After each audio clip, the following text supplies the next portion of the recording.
From a collection of Unmitigated Pedantry, the blog of history professor Bret Devereaux. Armor in Order, Part 2. In the last post, here, we talked about some basic rules for what parts of the body are likely to be armored, either armored first, or exclusively, or more intensely. Now comes the fun part, being excessively judgmental about some examples from popular culture. Let's start with the most obvious one. Image. Stills of Aragorn and Legolas from Lord of the Rings, and Brienne of Tarth from Game of Thrones, all not wearing helmets. Image description. Viggo Mortensen's expression here is priceless. It's like someone just told him he'd get an Oscar nod for The Green Book, and he's as stunned as we were. End of image description. Put on a damn helmet. Soldiers on ancient and medieval battlefields would wear helmets even if they wore no other kind of armor at all. For poor soldiers, when the choice came down to armoring the body or just the head, helmets won out every time.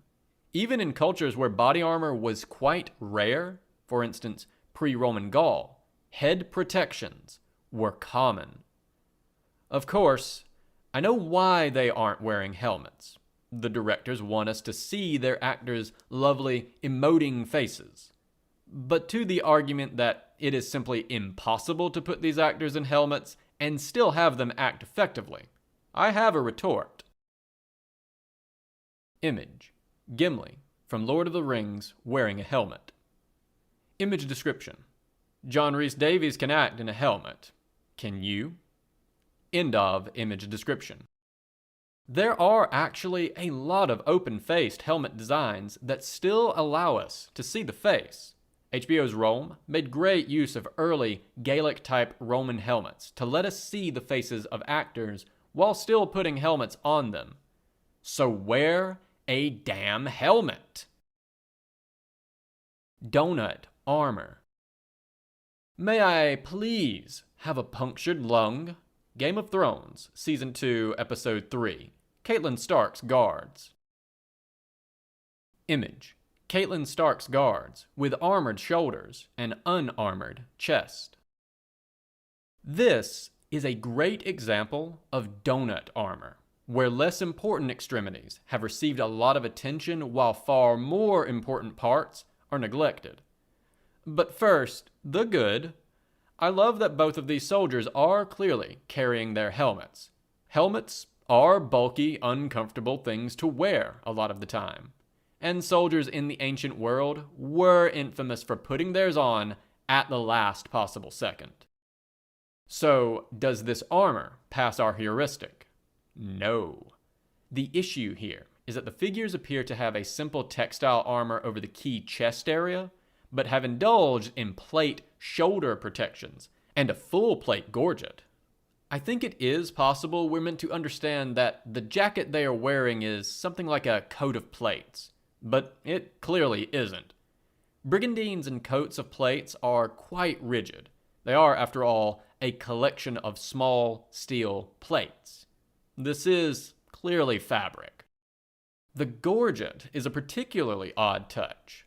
Compared to the gut or lungs, the collarbone has little to recommend itself for such strong extra protection.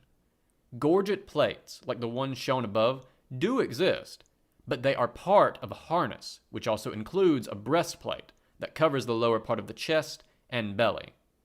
Next up, effigies gone wrong. The Chronicles of Narnia, Prince Caspian. Image.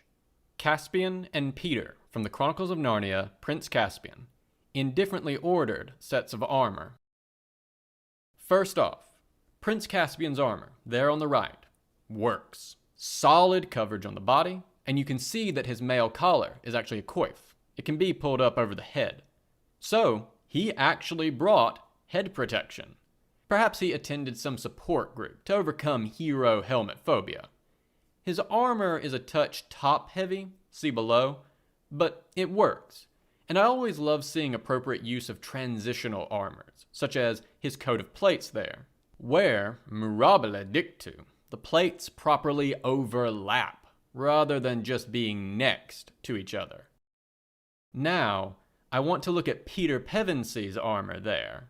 Does it pass? No. He has afforded plate protection to his arms and shoulders, you can't see, but also his legs, but only has mail and thin textile covering his body. The great advantage of plate armor is puncture resistance. A spear or crossbow bolt can split the rings of mail in order to kill the person behind it, but even the strongest crossbow won't be able to push the head of the bolt through a solid steel plate with enough force to wound. You can see even a poor quality modern replica resist a crossbow at very close range here. This man, like the previous one, is requesting his enemies deliver him a punctured lung. Free one-day shipping. So, where does this mistake come from? I suspect the answer is 14th and 15th century English funeral effigies. I mentioned this earlier, but let's look at it in a little more depth. The road to the full plate harness begins with the development of transitional armors, coat of plates, brigandine, in the 13th and 14th centuries.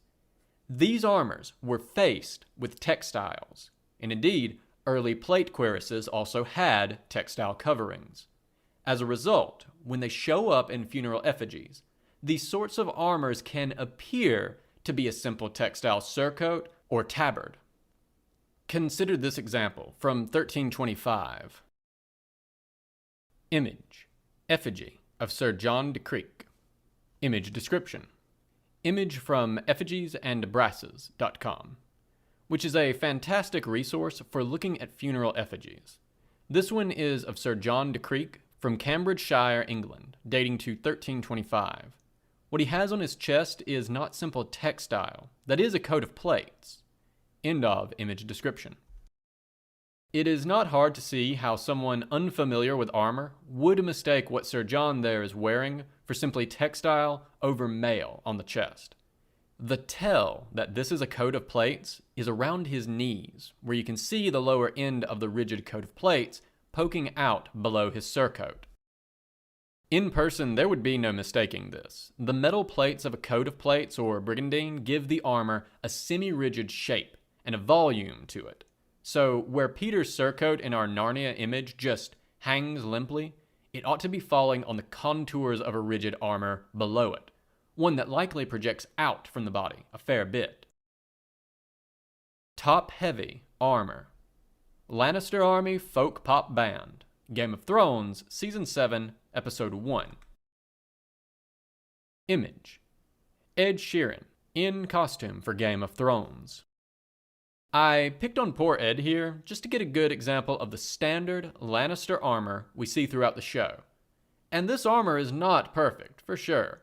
Those tassets look like they were made by someone who has never, in fact, seen any real tassets before. But does it pass our heuristic on the order of armor? Yes.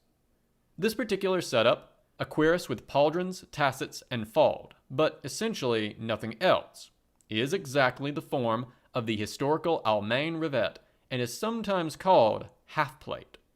And it makes perfect sense. The most important and vulnerable parts of the body receive full protection, but the rest is expendable.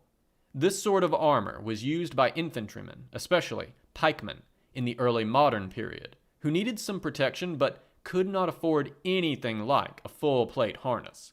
Some states even stockpiled arsenal-grade, one-size-fits-no-one forms of this armor to equip their infantry. So, while the execution of this armor leaves a lot to be desired, the tassets and fald are made wrong, the use of biker leather to connect everything is bizarre.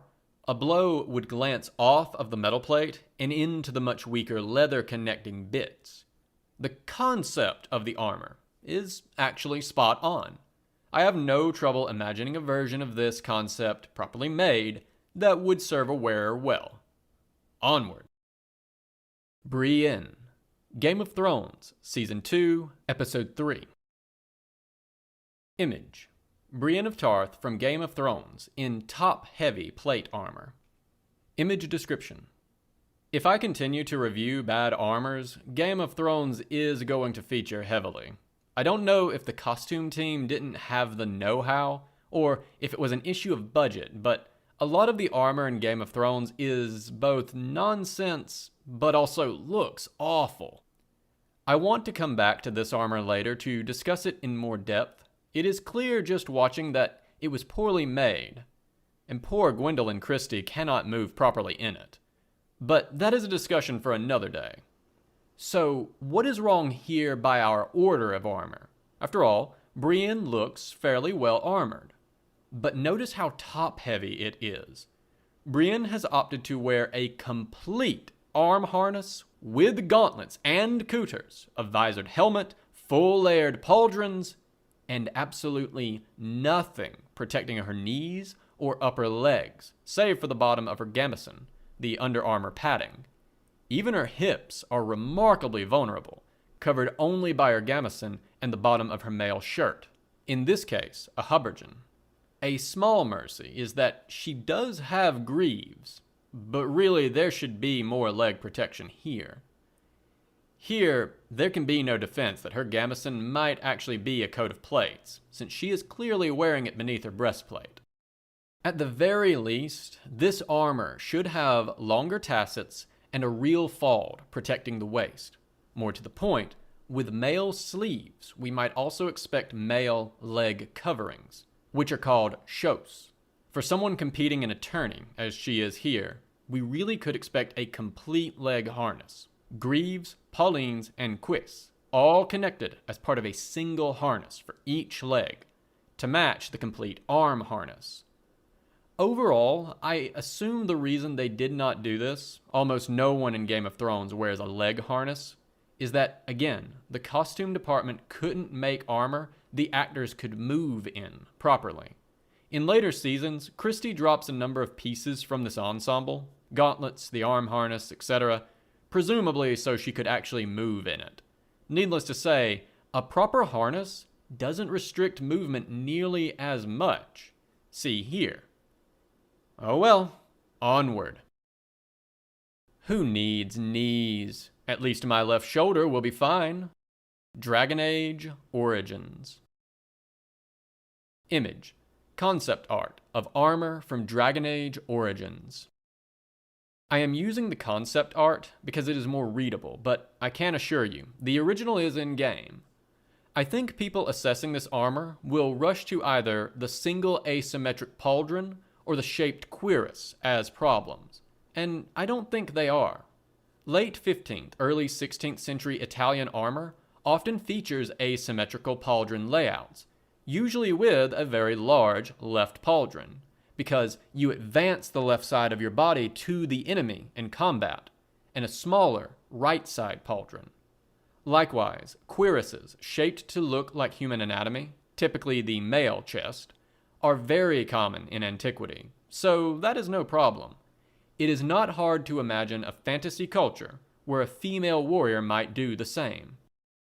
No, the problem here, again, is top heaviness. The figure has a very complete, heavy arm harness, actually rather more than Brienne does in the example above, but no protection at all over the knees and lower thigh. Though, while we are here, let's talk about those tassets, the hanging bits below the waist. This design, the 4-point tassets, one in front, one in back, two on the side, shows up a lot in video game designs. It does not appear, to my knowledge, historically, and it is not hard to imagine why. In a combat stance, the legs are spread.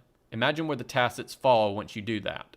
The center tasset covers the empty space between your legs, while the bulk of your leg occupies the empty, unprotected space between the tassets. This configuration protects everywhere your legs are not. All right, that's enough judgment for one day.